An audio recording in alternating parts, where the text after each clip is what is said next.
What's up you guys and welcome back. I'm FPL Nimfria and this is my FPL Game Week 30 review and blank Game Week 31 preview video. Well, it seems that the wheels have very much fallen off of my team and the struggle is now officially real. On a mini wildcard with mixed results, it was a shocking week again. Let's take a look. Well, Fabianski letting in a goal early doors against Cardiff was a little unexpected, even by Fabianski standards. And for once, he couldn't even pull off a hashtag 3-point-fab out the bag, and conceding 2 goals to gather just the same in points. Cheers, Fabianski. It didn't get a whole lot better in my defence, to be honest. When I set this team up, it looked a shoo-in to get at least 1 clean sheet this game week. Alas, it wasn't to be. This week has proven why I'm happy to get rid of Wan-Bissaka. He might have earned us a lot of cash and can provide the attacking returns in the shape of an odd assist, 2 for a season, but since game week 22 he's been pretty inconsistent. 5 points last game week, 1 point this game week. He might only be 4.5, but are we all just wearing those rose-tinted glasses by his earlier season performance? Maybe. Next we have Robertson, who only managed the same as Wan-Bissaka this game week on 1 point. However, the difference here is 7 long balls, 3 crosses, 2 key passes and a big chance created. Just shows he was a little unlucky not to get a little more. Now you'll see a new addition to my team. Yes, I did Holebas to Azpilicueta, or Dave as his mates know him, as part of my mini wildcard. Holebas did not play against City, so given that, Dave's 2 points are very welcome. However, I was hoping it'd be a little more. I wasn't convinced Chelsea would get a clean sheet against Wolves, but Dave looked very lively. He had 3 shots blocked, so I was hoping for a cheeky attacking return. Again, it just wasn't my week. The right transfer out, but not really the right transfer in. Let's take a look at my midfield, which fared better than last game week, but not really enough to save my game week overall. Another good transfer out in terms of selling Son, who only got 1 point, but maybe a letdown on who I got in again. Picking the right team in Bournemouth as they won, unfortunately Brooks was a punt too far. I was maybe remembering back to his earlier season form, rather than considering the kid was coming back from injury, and maybe doesn't have the comeback experience like other more experienced players. I couldn't get to Fraser, and given that, I'll take Brooks's 3 points, but there are a few others I could have got in that spot who did return, and I believe Brooks also went off again hobbling, so it looks as though that transfer in has been a bit wishful thinking and may leave me with a problem going forward into the blank. Talking of problems, I did not see that 2-0 for Arsenal against Man United, nor did I see a blank and a yellow card for Pogba. I'm not sure what's going on with him right now, but game week 26 was his last goal, and at 8.9 is a bit much for a 1-pointer, and a player with lots of blanks. He's gone from one of the players I would happily bench for a week to a player I'm actually considering selling. That's a bit worrying. Let's move on to the Liverpool lads. For once in the last few weeks, being a double Liverpool attack owner was better than being a double Liverpool defence owner. Salah looked better against Burnley and the stats certainly support that. 3 key passes, 2 shots on targets and 2 shots blocked for his assist and 5 points. At the moment, it's hard to tell if keeping hold through this dry spell has been the right thing to do, but he's one of them players I just love owning, so I'm always happy when he does something.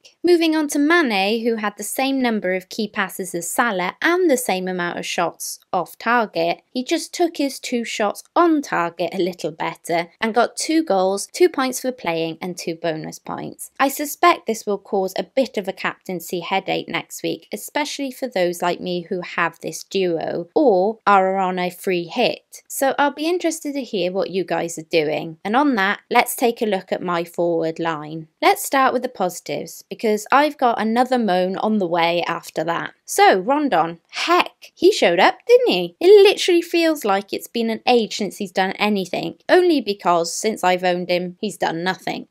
But I am happy with his goal and an assist for 11 points, much needed in an otherwise terrible game week. I won't be keeping long though, I don't think. He's far too inconsistent for me. He might not have a game in 33 anyway, so 31 is a week to prove to me he can get something 2 game weeks in a row, but I'm very sceptical. Then we have Aguero. Aguero, Aguero, Aguero, my boyfriend. I was, well, very nervous about him starting as my captain, so I was so grateful when he was in the starting lineup. However, that's much where it stopped. I think he was lucky to get that assist, and I have seen him play far better games at the Etihad. My only luck is that Salah matched him for points, or my fall, even though great, could have been much, much worse. But my main beef in Game Week 31 is with Higuain. Oh man, I got sucked into that crap show like you wouldn't believe. My gut said, go with Vardy. Vardy has Fulham, it's a great fixture,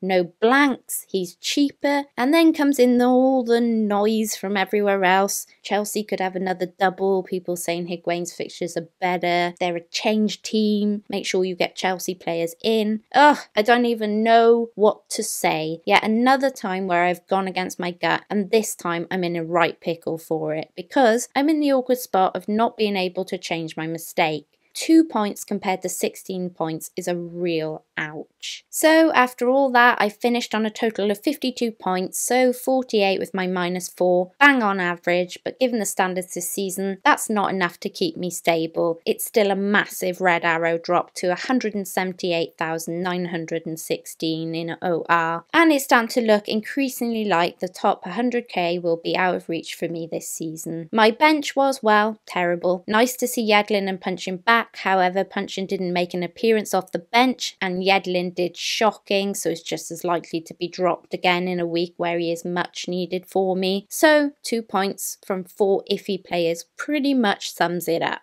For those keeping track of my team budget, I am down due to selling Jimenez to 105.9 in squad value. No surprises this week that Sadio Mane was my best performing player this game week and that Punchin and Button were my worst. Okay, so where does all of that leave me ahead of the blank and doubles? Very, very confused is probably the answer. Fix suggests I saved my chips this week, and I think given my projected points of 52, that's as much as I got this game week anyway, and is better, if I'm honest, than I initially thought looking at this team. On paper, my team has 9 players. Look a bit deeper and that's more like 6, especially if Yedlin, Punchin and Brooks do not play. But I dislike the fixtures this week, and I think the only players I'm really scared of are Hazard, who I have no chance of owning, just can't afford him anyway, Vardy, Wilson and Fraser, so I'm unlikely to free hit. As for my transfers, I'm a little stuck. I really didn't want to get rid of Aguero. I would have to pay 0.3 to get him back in game week 32 if I wanted him. But he's the only one realistically I can sell for Vardy or Wilson. So now I have to weigh up if it's worth it. Let me know what you guys think in the comments below. Then I could sell Pogba to get Fraser, and that leaves me open to a -4 for Punchin or Wan to someone more expensive like Maddison or Keane. Or lastly, I could just switch out Wan and Punchin for a -4 of cheapy alternatives like McNeil and Jupe, for instance. I think in a week like this, when you're not free hitting, you need to ride the prices unless you know exactly what it is you want to do. So this will go down to the wire for me on presses and injury news. But what do you guys think?